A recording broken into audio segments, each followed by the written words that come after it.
Hey everyone, thanks for watching the Commander's Brew 2019 Creamdown here on YouTube. Thanks so much for watching, and if you want to help us out, you can just go down and hit subscribe. It's super easy. Leave us a comment, all that kind of stuff. It helps us so much. But if you want to help a lot, you can go to patreon.com/commandersbrew and donate directly to the show. Get in on our Discord, help us brew some decks, help us remember why did we call this episode the Cream Down all those years ago? Because we never remember, especially at this time of year. So that would be a real big help, honestly. Mention it in the comments below, even if you remember why this episode is called the Cream Down, because we never know. But thanks for watching, and well, let's get into it. Let's start talking about the year that was 2019. Okay. Sorry. Okay. Okay. Yeah, so Sean, do you want to get us going here? You want to get us started off? I would like to start by recognizing last year's resolutions that we made, because we keep show notes so we could look those up and see how we did on them. God bless Google Docs, keeping us honest with our last year's resolutions. Did we keep any of them for more than a week or at all? Yeah. How do we do?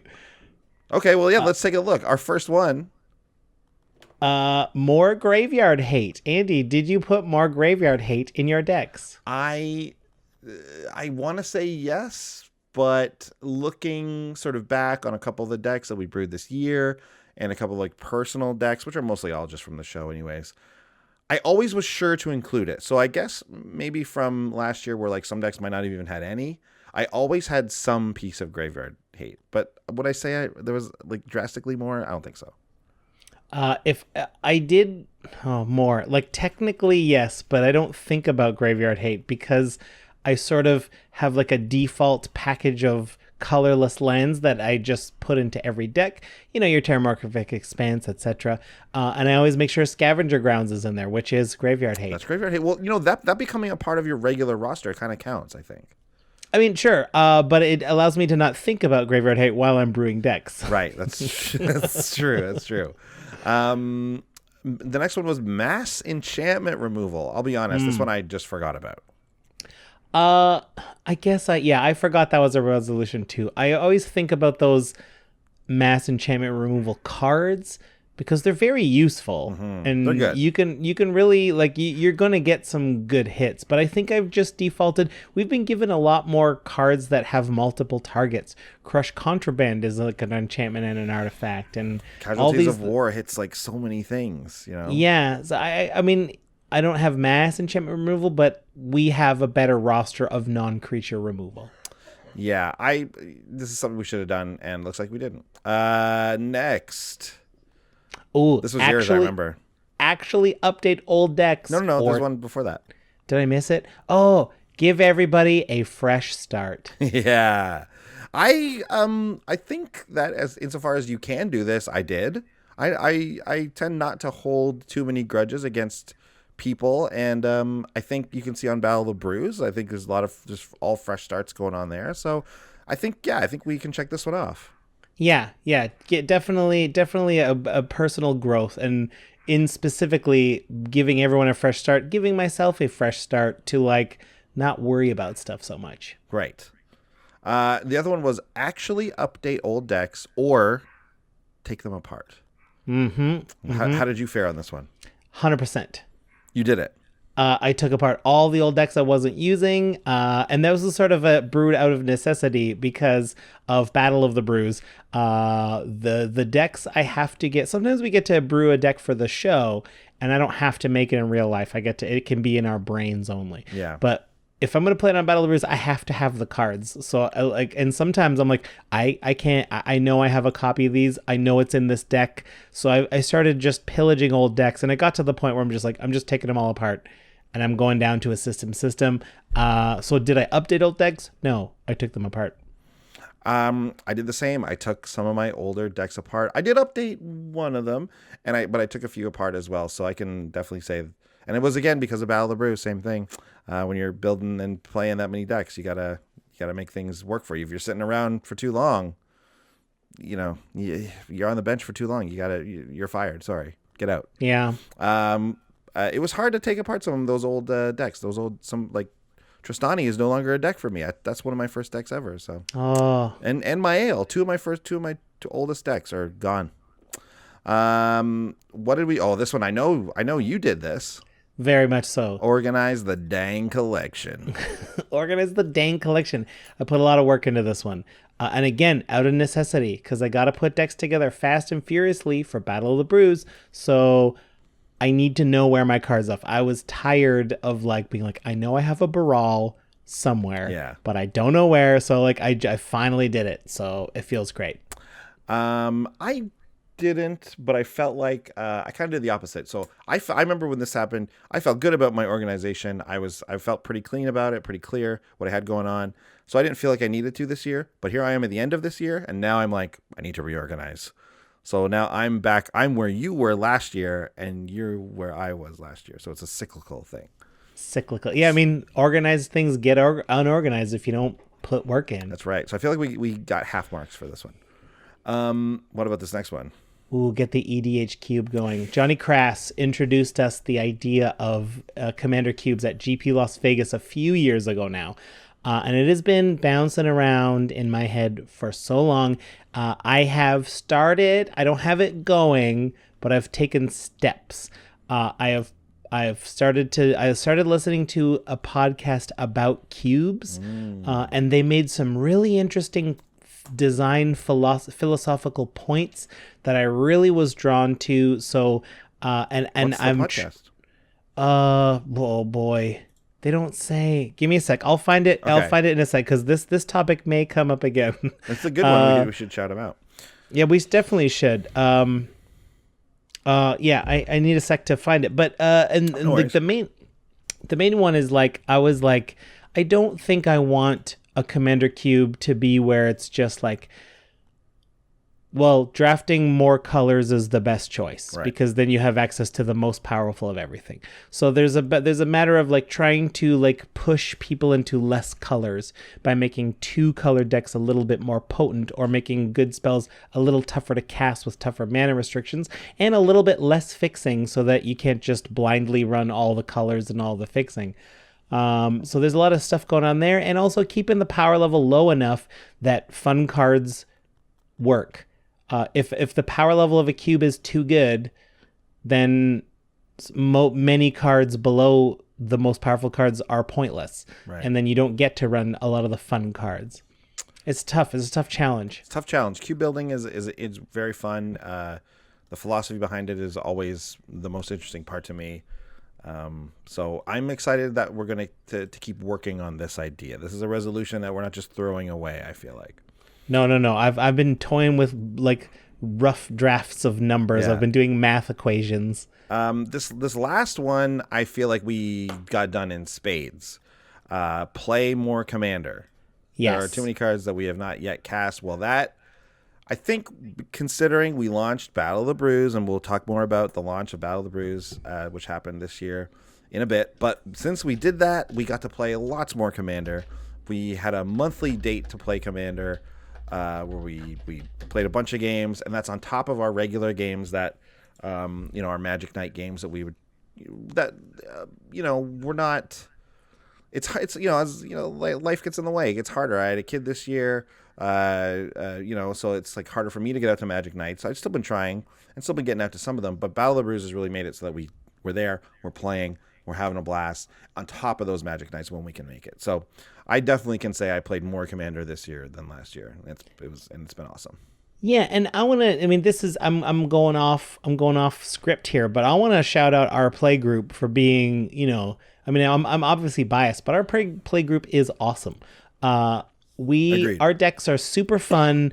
No one is like really nasty about stuff, and our meta is like, we don't talk about this, but we all have kind of kept it in a really sweet spot where creatures work. Like you're allowed to run creatures in our meta, and and what I mean by that is it's not just so amped up where it's a board wipe every 2 turns, so the only possible deck is combo.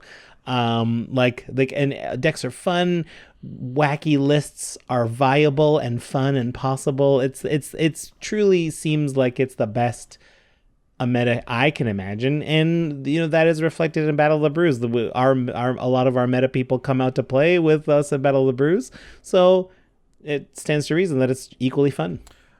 Oh, it's a blast. I love it so much. Okay, well then let's so that's what we did last year. Again, looking back, we're looking back on 2019. Those were our 2019 resolutions.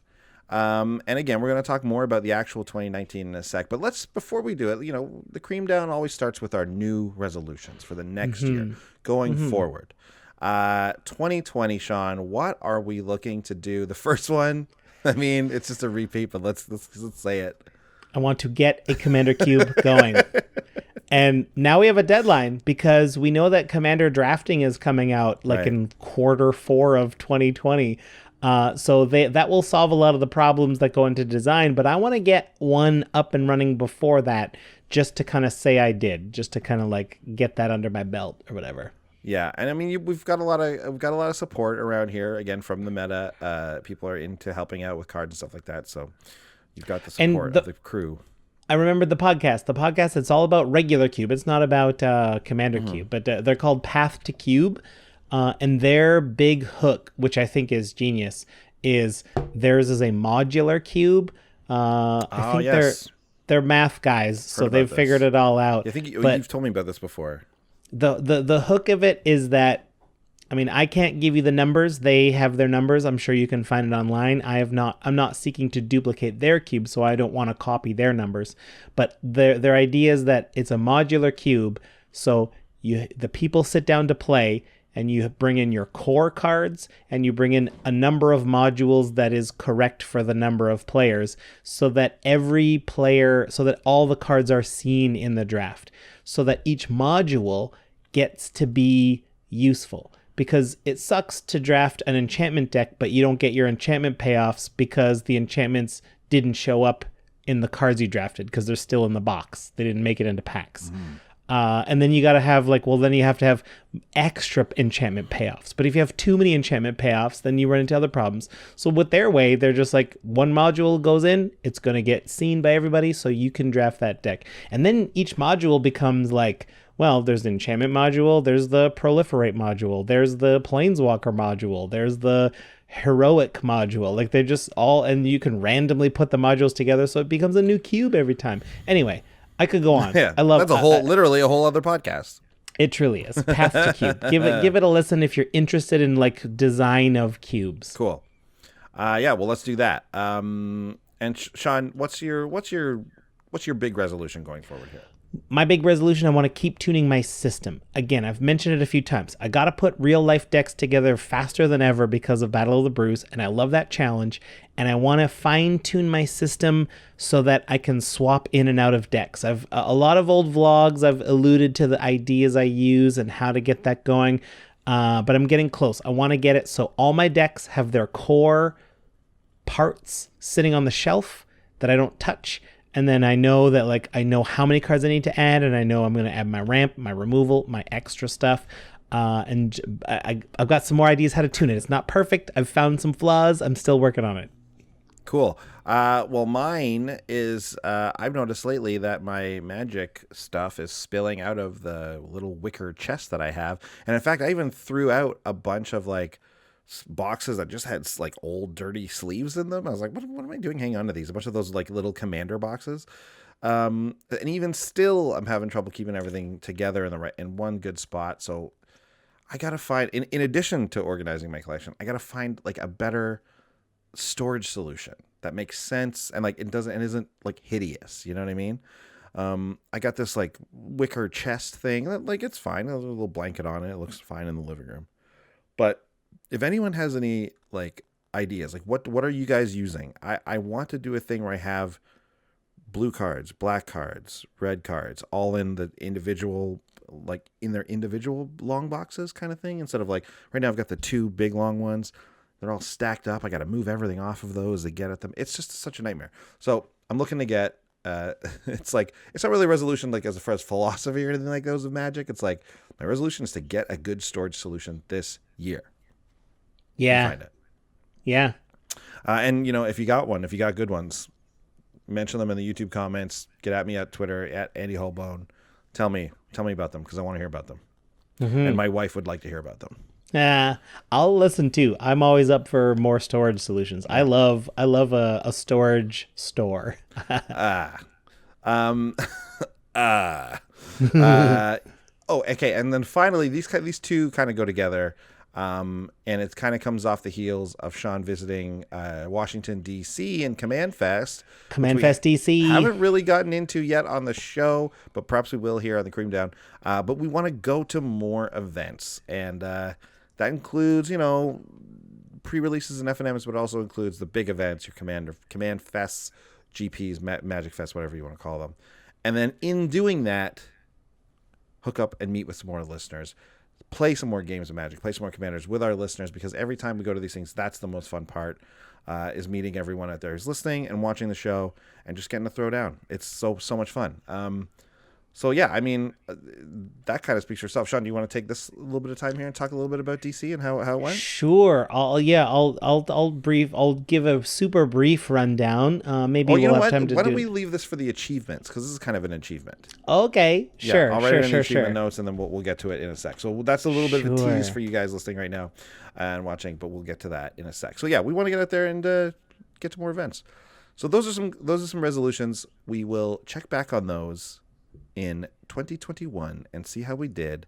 We got a few less this time, so I feel like we can really hone in on these. We really make these happen. Yeah. Okay, so Sean, let's look back at the year that was Magic-wise. We've taken a look from sort of our perspective on what we've been doing with Magic and what we want our Magic year to look like. But what did the year of Magic actually look like? 2019 was rung in the streets of Ravnica. That's right. As the guilds were at war, and we had already seen one set, and we had just the first set of 2019 was Ravnica Allegiance. And our preview card for that one was Biogenic Upgrade. That's the card that puts counters on things and then doubles the counters on them. Yeah, that card. Right. So Biogenic Upgrade from the Simic. This one wasn't a real standout card for Commander, but the set had a lot of cool mechanics and stuff like that. I enjoyed playing it, but not quite as much as I enjoyed playing the set after this, which was War of the Spark. The year was going fine until Nicol Bolas showed up on Ravnica with all of the Planeswalkers just ready to cause heck. We lost Dak Faden and tragically. Yeah, the deadest thief in the multiverse now. The most deceased thief in the multiverse. Yeah. Yeah, and we met a few new ones. Still wondering who the Wanderer is. Still don't know much about that. That's right. Right? Still, know who's Teo? What's his deal with shields? We don't know. Yeah. What's up with all those shields? We got to learn a bit more about Kaya through the Ravnica set. That's very cool. A bit more of that stuff. Our preview card for that set was Bioessence Hydra. Yeah. Which was a really huge monster that cared about loyalty counters on Planeswalkers. I remember people going really nuts for this card when it came out. Yeah. And obviously it's like an auto-include in many Super Friends decks. This card is really, really cool. And another like Simic themed card here. Another +1/+1 counter themed card. Yeah, real Simic. Like, just as a spoiler, looking at all of our previews, it was very Sultai. Yeah, you're right. Like, green was heavily represented in our preview cards. Yeah. Okay, after this one, yeah, we had kind of like an ignored set by us a little bit. Very much so. Modern Horizons. Yeah. Modern Horizons came out. We don't play Modern. It was Magic decided now they can print cards for formats. They can just do that. They're just like, now, Modern is a format that up until then, everything in Modern was standard at one point. As standard is all the cards in standard are in standard. But Modern Horizons changed that when Wizards was like, we're just going to make cards that were never in standard, but now they're okay in Modern. So are the cards in Modern Horizons, are they legal in like Legacy and Vintage and stuff?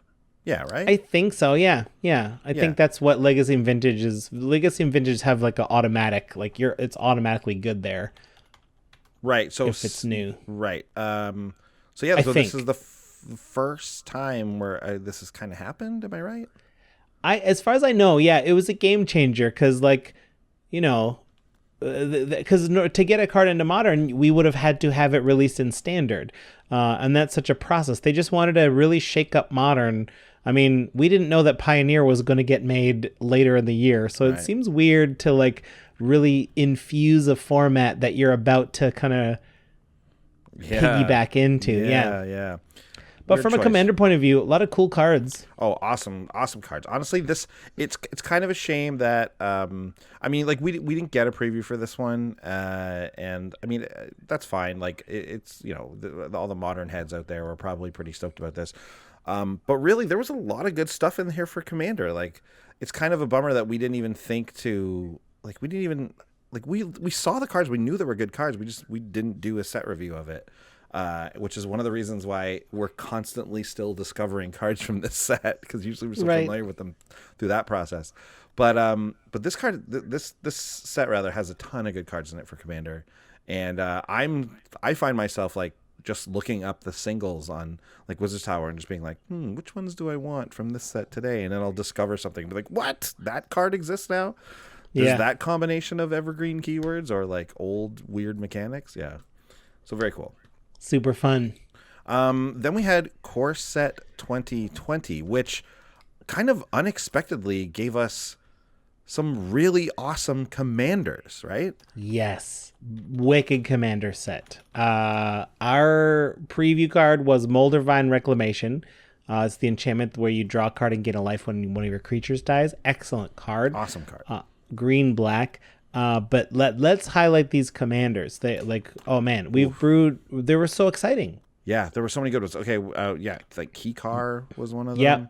Yep. Wind's Fury, that was like awesome. Like one of my favorite Jeskai commanders now. Yarok was in there. Yes. Yarok the Desecrated, the double up the triggers dude. Yep. We had Omnath in there. Right, Angry Omnath, Or and like we had Omnath's Locust, not Locust of Rage. Oh, not Angry, yeah, Wet Locust Omnath. of the Royal. There you go, that's the one. Right. Angry Omnath has already existed. We got that Kethis. Right, Or Kethis, our boy Keith. Keith. Yeah. Kethis of the Hidden Hand is the Abzan guy. We're forgetting one. We are. It's got to be Mardu, right? Yeah, it was oddly enough. Oh, I remember. The one that didn't make as much of a splash in Commander was what's her face? That angel, yeah. She's a human, but she wants to be an angel and a demon. It was a downgrade from an old Commander staple. Why can't we remember this? I can't remember her name. Okay, I'm gonna look it up.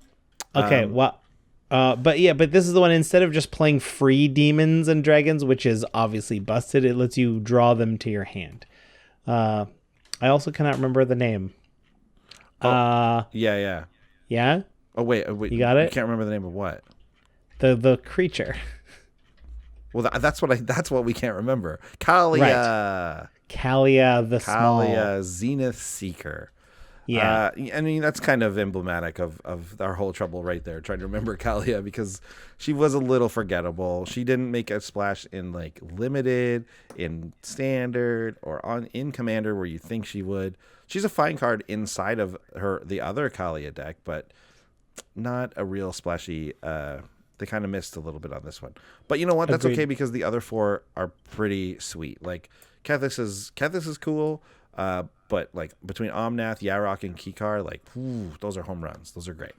Yeah. They did a great job there. So M20 was awesome, and also just aside from the commanders, they had some great commander cards as well. That brings us to our current set.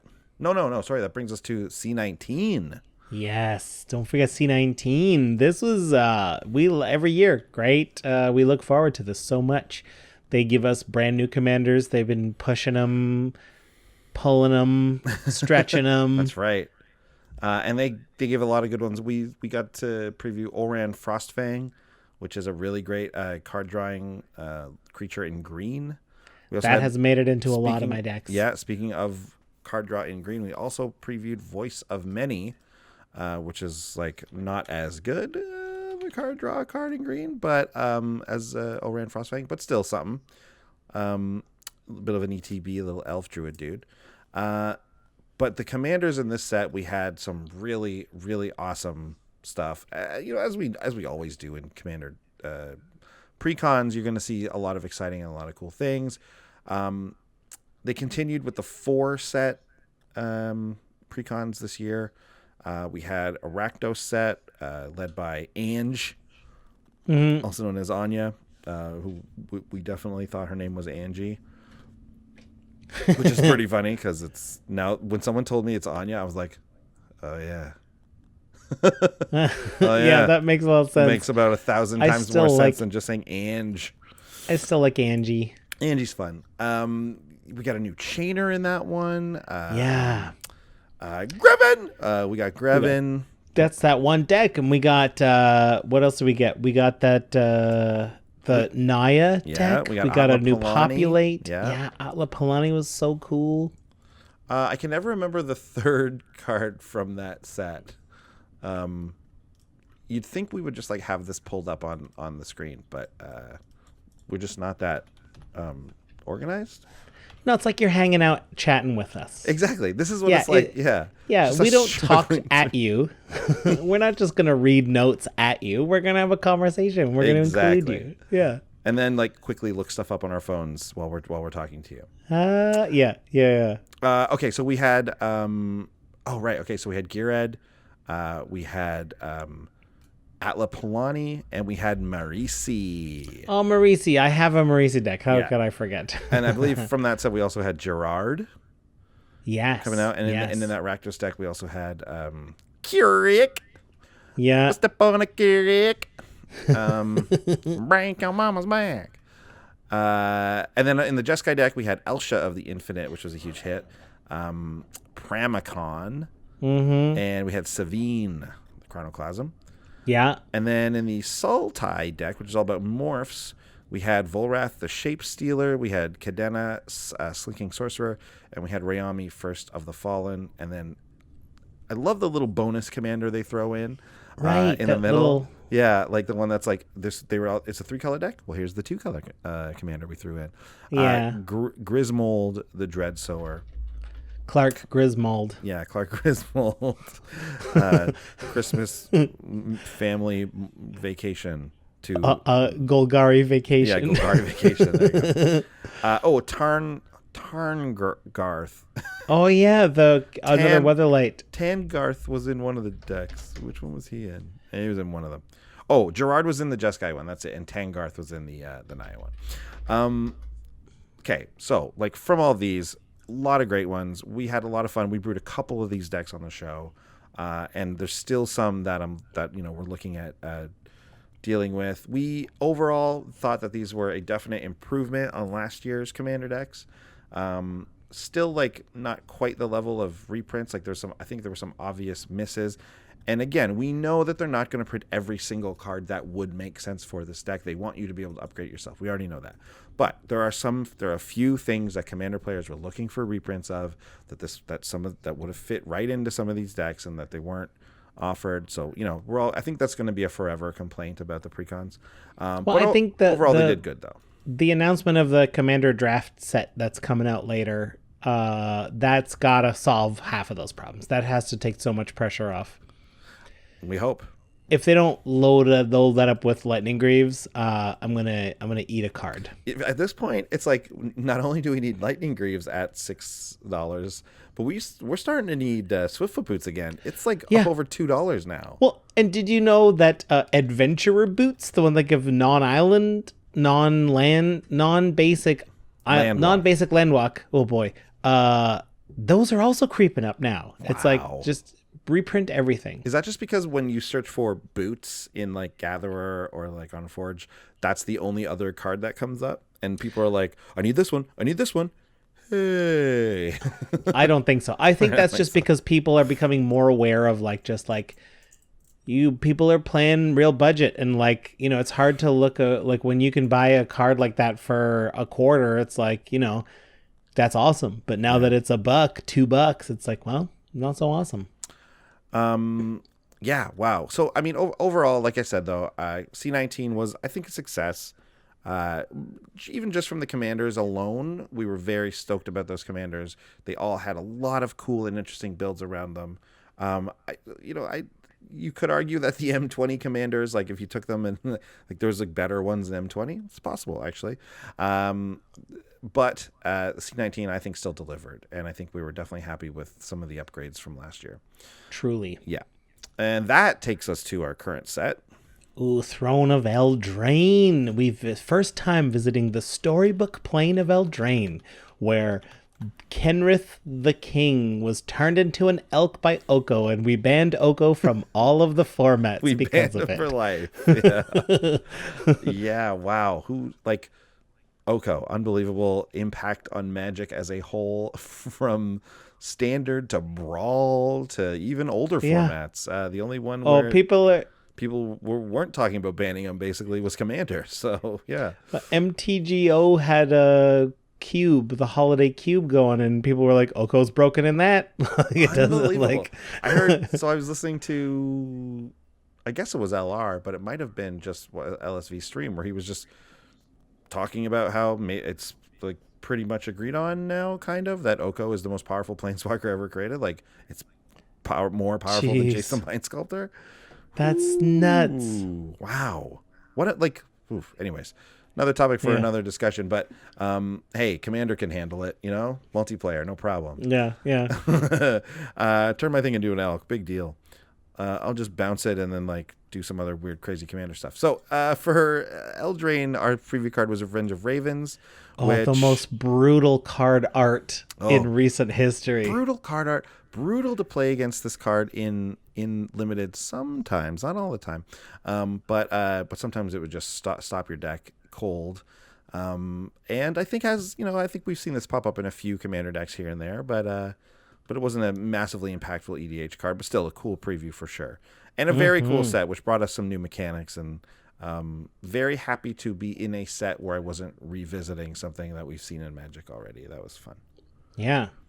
And the only other set that came out, I mean, it wasn't really a set, but it was the Secret Lair, where Wizards decided to just put special 1 day only unlimited sale boxes of special new art versions of cards that are in high demand, which was weird. Sort of like it was kind of, they kind of like took the Modern Horizons initiative and went a bit further, whereas now instead of just printing cards for their formats, they're sort of just printing whatever cards they want. And they're like, how about more Bitter Blossom? It strikes me that actually I meant to write, not Secret Lair, but the card set that people were drafting where there was like the playtest cards in them. Oh, those ones. Yes. Yeah, that's what I meant to write. I wrote Secret Lair instead because I guess I just had that on the brain. But because that was just a bunch of different reprints, and I think some people drafted it at some like live events and stuff like that. And those those playtest cards kind of have some ramifications if you want to play Unmander, if you want to play with sort of the silver bordered cards, because I think those would be like you'd consider those to be silver bordered, I think. Absolutely. Although like they were pretty cool. Some of them were really awesome. Some of them were hilarious. Yeah. Some of them were awesome. Some of them were just like, this is a good card. They should make this card. Yeah, exactly. So anyways, whether it's that or Secret Lair, whatever, we saw some wacky stuff this year, and some interesting, new the Brawl precons, of course, came out as well. Some interesting new stuff for Magic, and like almost like a new philosophy business wise. Again, just sort of going over things. We got Adventures were a cool new mechanic we got this year. That was neat. Mm-hmm. What are some other new stuff we got this year inside of these sets? We got the new box topper, full art box toppers for the collectors out there. That's not me. We're sort of more budget minded, so we're not kind of going that route. Yeah. Also, if you're in Canada, like buying those Secret Lairs and all this type of like these special little sets and stuff, like it really didn't make any sense for us. I went to buy, I was like, oh, maybe I'll get a little Secret Lair thing. I got some money for Christmas. I'm going to get money for Christmas rather. I'll pick one up. I was looking at some of them, and then I like went to order it, and it was like way more money in Canada because of the shipping, and you have to pay duty and all this stuff. It's like you can't figure out how to sell in like up to us Canucks. You can't get us. You can't get up to us here without charging us an extra like $40 on it. Anyway, so I just didn't get anything. So that's a bummer for us Canadians. And this year we got uncommon planeswalkers. Yeah. And planeswalkers with static abilities. That was a really neat thing coming out of War of the Spark. Created some like really powerful things. The 3 Teferi, Karn's ability, being able to like not use artifacts basically. Like, oof. Right. Narset. People can't draw cards. Like, ooh. But also like, but it also introduced like it asks us the question like maybe do we need to modify our always destroy planeswalkers rule? Generally, the etiquette of a commander game is if a planeswalker's down, we got to get it off the table because it's going to get out of hand. Yeah. But these littler ones, some of them uncommon ones don't really get out of hand. I mean, Narset sucks. We're going to get that off the table. But some of these are like, I don't know. I'd rather do something else. Yeah, which also then begs the question of like, why are we even putting this card in? Like, if I want the ability that like, I don't know, the Domri gives, where I can add a mana and things can't be countered. It's like, that's only good for like 3 turns. And like, if someone attacks it, it's just dead. Like, it made us ask more questions and about our planeswalkers we're including in our deck, why we're including them and stuff like that. So I think that was really, it had that kind of a neat effect. I know we've because of this, we've included more planeswalkers in our decks. Not only from a budget standpoint, but because of the like availability of them, right? Like, and the usage, right? So yeah, very cool. It's neat that it had that effect on us specifically and Commander as a whole. It's amazing that the rare planeswalkers, I'm just like, oh, I would love to put this rare planeswalker in, but it's probably really expensive. Like, oh, it's $250. Yeah, exactly. Because it's a normal rare. It's like, that's amazing. You're in. Yeah, I was just thinking that deck I brewed a couple shows ago where I was like, oh man, the rare Ralzeric from War of the Spark is perfect for this deck, but that's way too expensive. And it's like $1.75. Like, whoa, sweet. It is fine. A rarity for us. Yeah. And finally, the Brawl precons came out. Again, Wizards deciding that rules aren't really meaningful. They printed cards that are all of a sudden allowed in standard that never were in standard. Arcane Signet isn't a signet, but it's the only way to get this staple commander card. And Corvold is a standard deck now. So you have to like, I mean, I love that Wizards is taking risks. I love that they're trying some cool stuff. You give me more cards with words on them. Like, give me more unique cards to brew with. I'm happy with that. But I wish they could do it in a way so they would be less expensive. Yeah. The Brawl precons had a big sort of scarcity issue at the beginning there, and then as a result you saw them for lots of money, and then it seems to have died down, but I still haven't seen one in real life. Oh, that's not true. I saw one at a GameStop. I saw one at an EB Games. What was it doing? But it was the Bardu one. it was sitting there not being bought is what it was doing. Yeah, of course. Yeah. So, I was like, oh man, and I was like, do you have any of the other ones back there? And they did not, so I didn't get it. Yeah. You mentioned Arcane Signet not being a signet and being printed, like just this kind of like must-have 2-mana rock for a commander. Controversial. It kind of is, yeah. A little bit. To include that in the Brawl precons only, not in anything else. We'll see. We'll see what they do with that going forward. If they print that like a Soul Ring type of thing, maybe they even replace. Like I'd be up for like replacing Soul Ring in the C19 decks going forward with Arcane Signet, right? Like, okay. I'm fine with taking a year off of Soul Ring and instead getting a lot of Arcane Signets out there. Yeah, I think that is a good move. Yeah.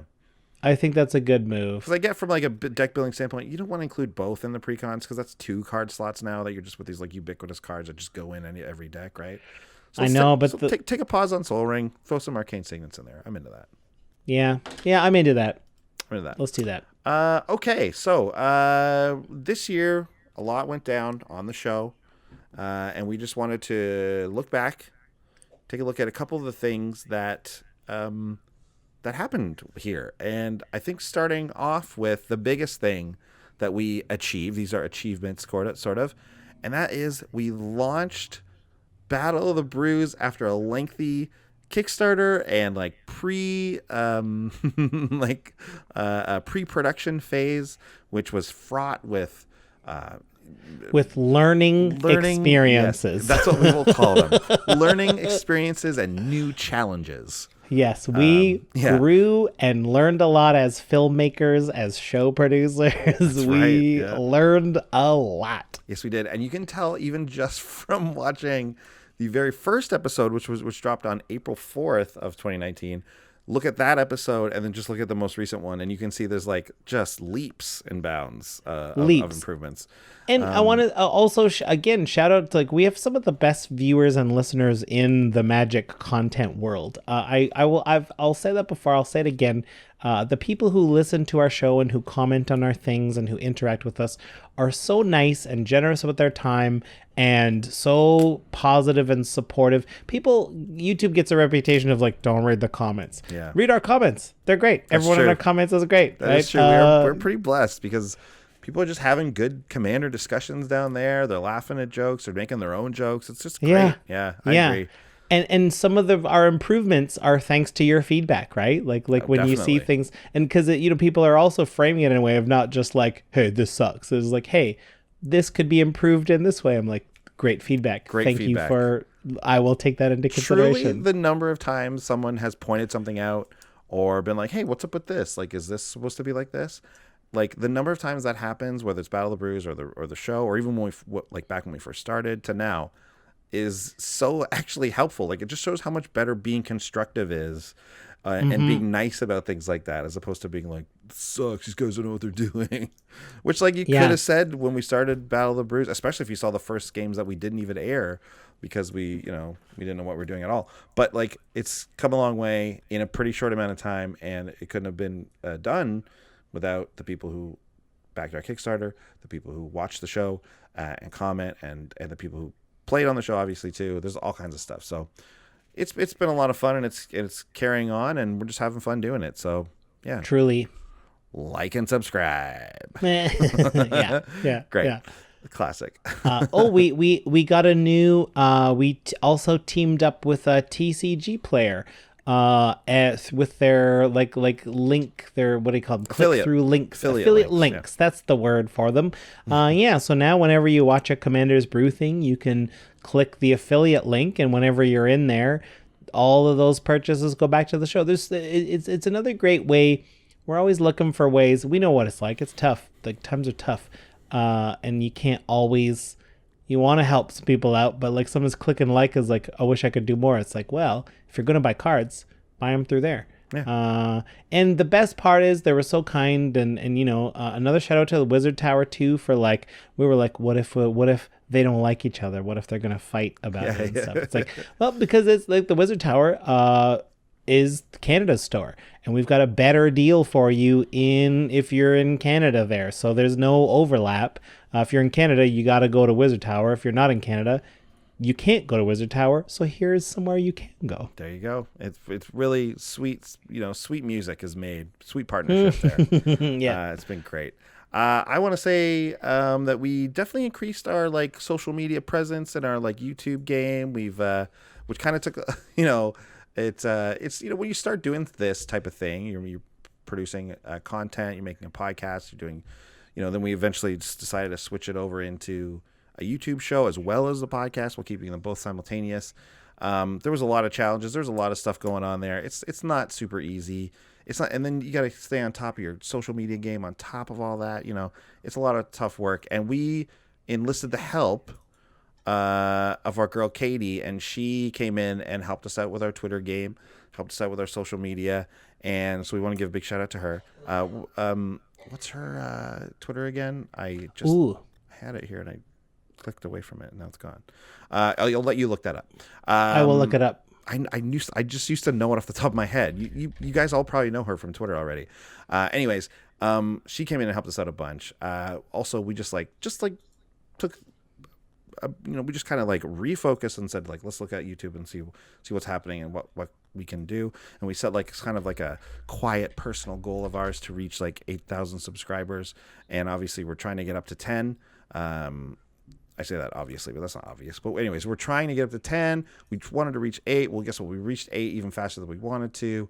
And once we started really pushing things, and so like let it be known, we're trying to get up to 10K subscribes, my dudes. So if you want to help, do all the things that you do, share, like, and all that kind of stuff. But you know what? We made that happen this year, so we're pretty proud of that. It's pretty good, we're not one of the bigger channels around, but you know what, we got a little game here, we got a little something, and we're happy to have you guys and you folks around listening as well. So that's been really helpful. In sort of that as well, we also kind of like updated our Patreon and things like that, because once you hit like a threshold, like we're no longer the like kind of where we were in that first year of setting up our Patreon. We're past that now, so we upped our game there, changed some of our perks and things like that, and really got going on the Discord. And the Discord's just been improving and improving every week. More and more people are joining. More and more people are getting in and helping us brew decks. And again, we thank you guys every week for that. But I just wanted to do it again. Butte Coolise is Katie's Twitter. Butte Coolise. Spell that. BeauteCoullisses.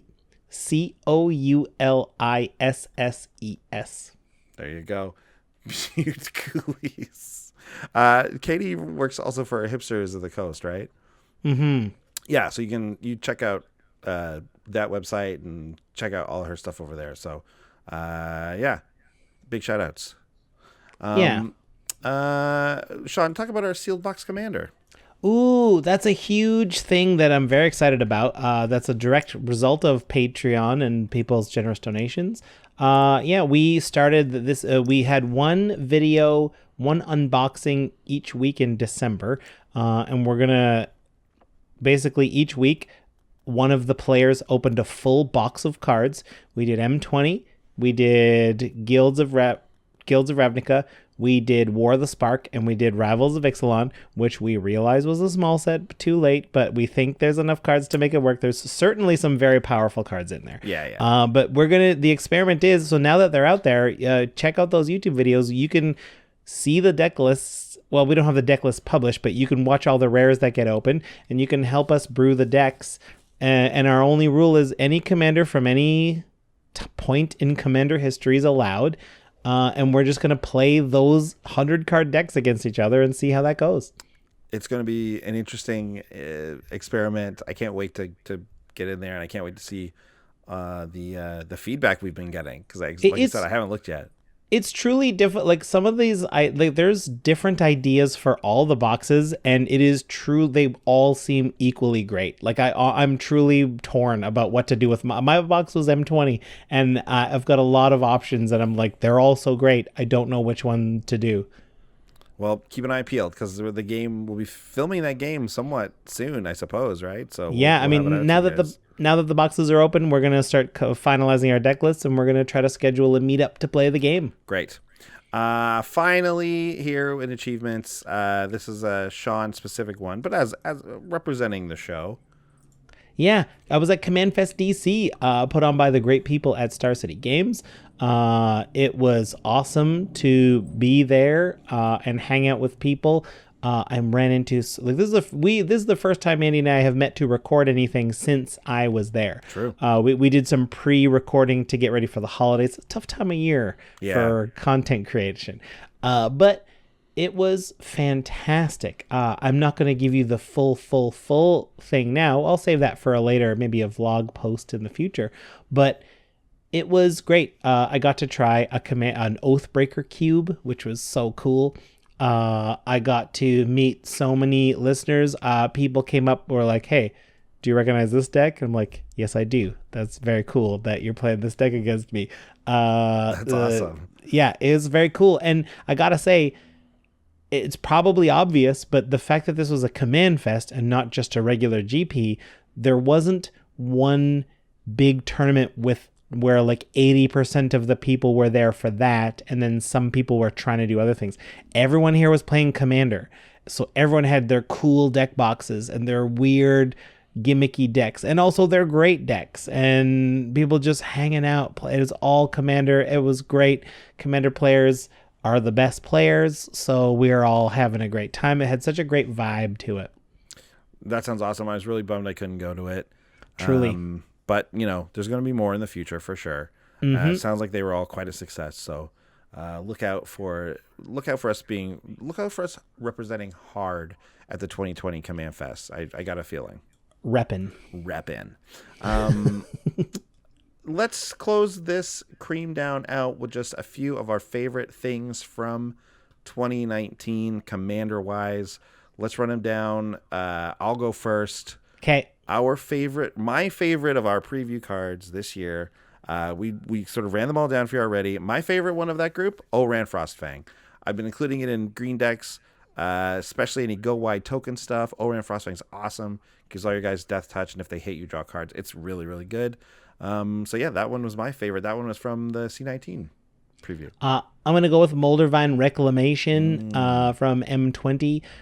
It was so good. It's such good value. It pays you back in your card. It costs a lot to get rolling, but any deck that sacrifices a lot, which guess what, Golgari likes, it pays you back. What was your favorite deck? Your favorite deck of yours of the year? Mine my favorite deck that I made, probably a little bit later in the year here. Casualties of a Thousand Year Storm. Yeah. This was a wild idea that we got a lot of help with on the Discord, where we just wanted to use Thousand Year Storm to try and cast Casualties of War as much as possible. And it also ended up using Yidris, so we had Cascade stuff going on. Let me just say, I am so excited to play this deck in real life. I've only played with it on Forge and kind of goldfished it a little bit, and it's pretty bonkers if any of it ever works. So I just does it work? We'll see. I hope it does. I mean, we know it works. It's just a matter of will it work? Exactly. Will it come together? Yeah. Yes. Yeah, exactly. My favorite deck that I put together was the Is It Super Friends. It was so fun. I loved it. I love, Atrax is the Super Friends commander by default for so long, but it always bothered me that we don't get to play with any red planeswalkers. All the red planeswalkers. So Is It Super Friends? I put in all the red ones. There's tons of cheap ones. They all give you mana and help you cast more spells, which I love doing anyway. It's super fun. Awesome. My favorite deck that you made, Sean, I think, again, it's a recent one, recency bias maybe, but this one, I loved it so much, was the Atrata, the Silencer, all the lose conditions. This Dimir deck was awesome. I really want to make it. It's your deck. You got first dibs, but, I'm just saying, this is maybe one of my favorite decks you've made ever. It just was so different and so cool. I just love it. Cool. Well, if you want to talk trades, I want you to consider trading your Elsha of the Infinite tokens. Right. The Jeskai token flash deck. Lots of spells that make flash cards. There's a few X's in there. I'm drawn to them. Oh, you love those X spells, yeah. Yeah. Favorite new commander from this year. So a commander that was first printed in 2019. This was tough because there are so many good ones. Kikar was up there for me. I really love that card. Elsha, like you just said, is probably high on that list as well. Atla Palani was a good one. A lot of good ones, but I had to go with Yarok the Desecrated. The disgusting value engines of Sultai continue. Death touch. This thing has death touch and lifelink, and we just always just forget about that because it kind of doesn't matter because you just double up every trigger from a permanent you control entering the battlefield. It's absolutely disgusting, and it just gets out of hand, and just kill it whenever you see it. But it is very good. Yeah, I'm gonna go with Atla Palani. That eggs deal. I've never really had a commander deck that was full combo before, and Atla Palani was inspiring to me. I remember reading the preview and being I think I want to see if this is possible, and it certainly is. Yeah, it absolutely is, and you can check out Battle of the Brews episode for that one. Yeah, Sean's running his Atla Palani. Right. Because I ended up running my version of it in a different episode. But man, this was a great commander. Very good. Yes. And finally, Sean, what was our favorite jokes from Battle of the Brews? We have a lot of bits that run on the show, a lot of recurring bits, a lot of one-time bits. I'll go and I'll say that just my man, Yeah Rock. If you guys are familiar with that episode where I played the character Yeah Rock, which is spelled Yeahrock. That's Yeah Rock, and he's just a guy who just loves telling old stories about being on the road back in the heyday of like touring around with AC/DC and Nelson and all the old hair metal bands. That was a lot of fun just to get to play that character and play Magic at the same time. That was great. Yeah, so fun. I'm gonna go with like I do the editing for the show, so I get to like sneak in little like bits. So I love whenever we joke around, whenever we put names on things. Here's a Easter egg. If you ever hear us change the name of a card, the name is changed when it appears on screen. So, but one that we do all the time, whenever those Shrine to Nyx come out here, where we always do a bit of like, which Nyx are in there? So it's fun to put different Nyx hidden in there. We start naming Nyx. Yeah, the different Nyx. We're going to see some more Nyx cards when we certainly are. Right? Theros Beyond Death. Yeah, I think we already saw a Nyx, like a Nyx related card today. The Nyx artifact. Yeah, that one does like the devotion Gilded Lotus thing. Anyways. Oh, you don't even have to pay to activate it. It's wild. Yeah. Anyways, there you go. That's the Creamdown. Cream down. Cream down. 2019. Thanks for listening, everybody. Yes, thank you so much for another year of Commander's Brew. We had yet another year of fun, a total blast getting to make the show. Thanks for your support. Thanks for watching. Thanks for listening. Thanks for commenting and tweeting and all that kind of stuff. Because, like if it wasn't for you guys doing that, we just wouldn't be making the show. Yeah, simple as that, right? Like to engage with the listeners, engage with the Commander community is what we're here to do. So we're really lucky that we get to do it. Yeah. Thanks, everybody. Thanks, everyone. And we'll see you next week back with another patented Commander's Brew deck tech. See you then. Bye. Happy New Year. Happy New Year's. Bye. Thanks for watching. If you love what we're doing, consider supporting the show by going to patreon.com/commandersbrew. And if you want to get any of the cards from our deck list, go to our TCGplayer affiliate link below. That helps us out too. And for a free way to help us out, consider sharing the show with some friends. Like and subscribe, add a comment or two. See you later. Bye.